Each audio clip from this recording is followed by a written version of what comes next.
안녕하세요. 말씀 베이커리 369번째 시간 기도하심으로 시작하겠습니다. 거룩하신 주님 감사합니다. 주님의 말씀을 묵상합니다. 성령님께서 말씀에 조명이 되어 주시옵소서. 우리 주 예수님의 이름으로 기도합니다. 아멘. 네, 오늘 보실 말씀은 욥기 42장 7절에서 17절까지의 말씀입니다. 이제 욥기의 대단원의 마지막 결론에 해당되는 내용이 되겠습니다. 주님께서는 욥에게 말씀을 마치신 다음에 대만 사람 엘리바스에게 이렇게 말씀하셨다. 내가 너와 내 두 친구에게 분노한 것은 너희가 나를 두고 말을 할 때 내 종 욥처럼 옳게 말하지 못하였기 때문이다. 그러므로 이제 너희는 수송아지 7마리와 순양 7마리를 마련하여 내 종 욥에게 가지고 가서 너희가 용서를 받을 수 있도록 번제를 드려라. 내 종 욥이 너희를 용서하여 달라고 빌면 내가 그의 기도를 들어줄 것이다. 너희가 나를 두고 말할 때에 내 종 욥처럼 옳게 말하지 않고 어리석게 말하였지만 내가 그대로 갚지는 않을 것이다. 그래서 대만 사람 엘리바스와 수아 사람 빌닷과 나아마 사람 소발이 가서 주님께서 그들에게 말씀하신 대로 하니 주님께서 욥의 기도를 들어주셨다.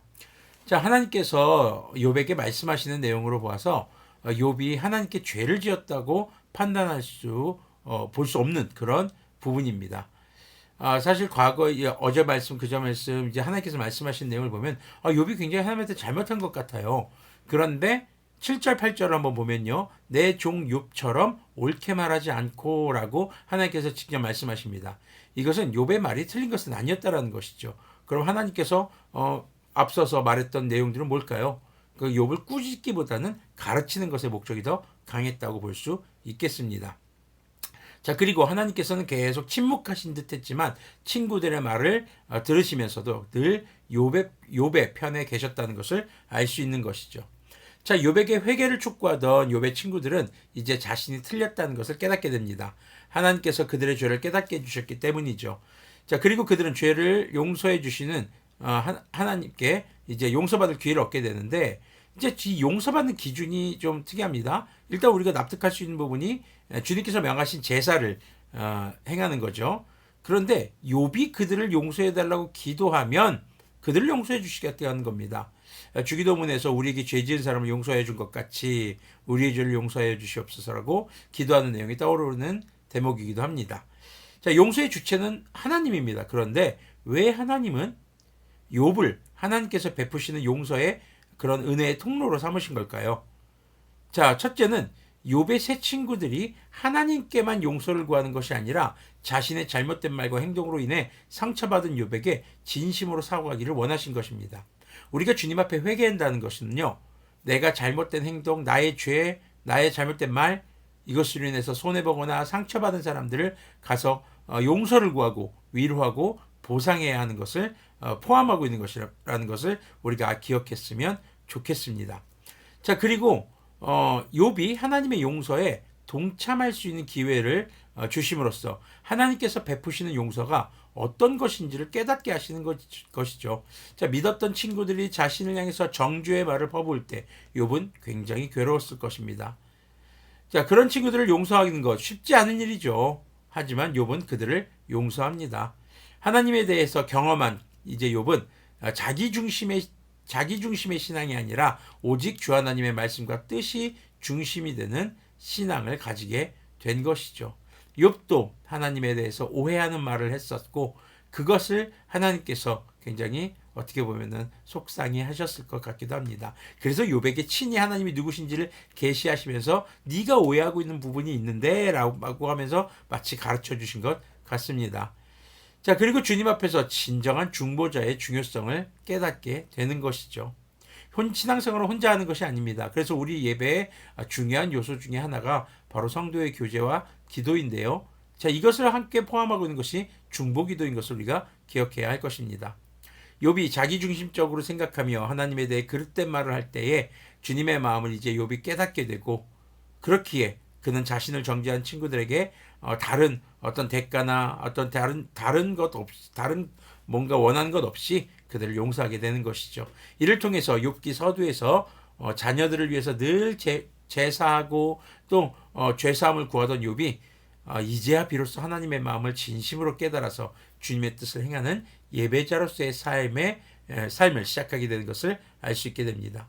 자, 이제 10절 보면요. 욥이 주님께 자기 친구들을 용서해 달라고 기도를 드리고 난 다음에 주님께서 욥의 재산을 회복시켜 주셨는데 욥이 이전에 가졌던 모든 것보다 배나 더 돌려주셨다. 그러자 그의 모든 형제와 자매와 전부터 그를 아는 친구들이 다 그를 찾아와서 그의 집에서 그와 함께 기뻐하면서 먹고 마셨다. 전부 다 뭐예요? 욥을 저주했던 사람들이에요. 자, 그들은 주님께서 그에게 내리신 그 모든 재앙을 생각하면서 그를 동정하기도 하고 또 위로하기도 하였다. 그러면서 그들은 저마다 그에게 돈을 주기도 하고 금반지를 끼워주기도 하였다. 주님께서 욥의 말년에 이전보다 더 많은 복을 주셔서 욥이 양을 14,000마리, 낙타를 6,000마리, 소를 1,000결이, 나귀를 1,000마리나 거느리게 하셨다. 그리고 그는 아들 7과 딸 3을 낳았다. 첫째 딸은 여미마, 둘째 딸은 그스야, 셋째 딸은 게렌합북이라고 불렀다. 땅 위에 어디에서도 욥의 딸들처럼 아리따운 여자를 찾아볼 수 없었다. 더욱이 그들의 아버지는 오라비들에게 준 것과 똑같이 딸들에게도 유산을 물려주었다. 그 뒤에 욥은 140년을 살면서 그의 아들, 손자 4대를 보았다. 욥은 이렇게 오래 살다가 세상을 떠났다. 자, 욥이 이렇게 친구들과 함께 기뻐 막 먹고 마시고 하는 모습을 보면서 주변 사람들이 욥을 찾아와서 동정하고 위로하면서 선물을 줍니다. 자, 일단은 첫 번째로 욥이 그들을 진정으로 용서했다는 것이죠. 말로만 용서한 것이 아니라 진심으로 용서한 것을 나타냅니다. 그들과 함께하는 삶을 이어가고 있는 것이죠. 또 용서를 구하고 그를 위로하러 찾아온 사람들도 그에게 어떤 소정의 선물들을 가져오죠. 우리가 용서를 구할 때 맨입으로 하지 마시고 그 상대방이 위로받을 수 있도록 밥 한 끼라도, 다만 커피 한 잔이라도 우리가 함께 그 선물하면서 그 용서를 구하는 것이 훨씬 더 나을 것이라고 봅니다. 자, 이제 욥은요, 주님께 고난 이전에 2배의 복을 받게 됩니다. 이런 결말을 보고서 고난을 참고 견디고 끝까지 믿음을 포기하지 않으면 주님께 이 고난 이전에 2배의 복을 받게 됩니다. 라는 생각을 하게 되면 정말 욥기를 잘못 묵상하고 있는 것이죠. 자, 이런 기복신앙적인 이 가치관은 금물입니다. 욥기를 성실하게 묵상해 온 여러분들이라면 욥이 바란 것은 2배의 복이 아니라 하나님 앞에서 자신이 무죄하다는 것을 인정받고 다시 하나님과의 관계가 회복되기를 간절히 바랬던 것임을 기억할 수 있을 것입니다. 욥이 고난 이전의 삶과 같이 늘 주님을 예배하는 예배자로 살며 또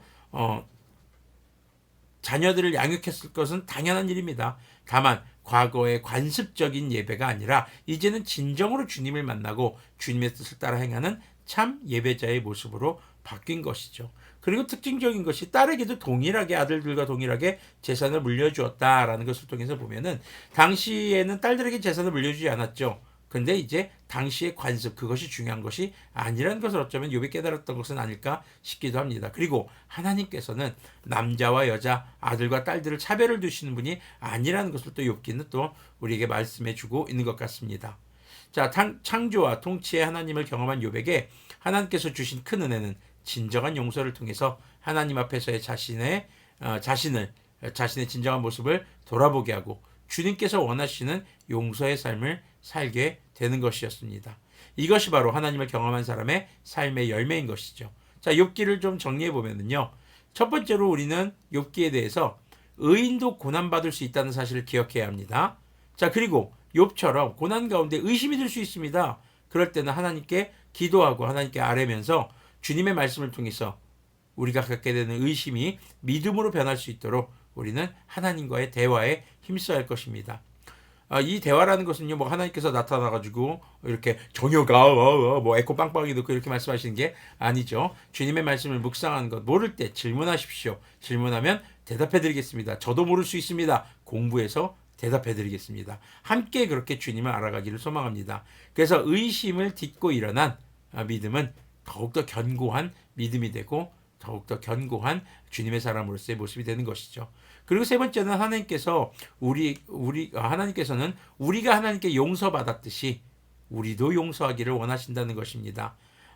우리를 용서하신 주님을 진정으로 깨닫고 만났을 때 나타나는 인격의 변화죠. 그리고 마지막으로 주님을 만나는 예배를 통해서 다시 오실 주님을 기다리는 삶이 그리스도인들의 참된 복인 것을 기억했으면 좋겠습니다. 기도하겠습니다. 거룩하신 주님 감사합니다. 주님, 욥기의 마지막을 바라보면서 진정한 두 배의 복이 무엇인가를 생각해 봅니다.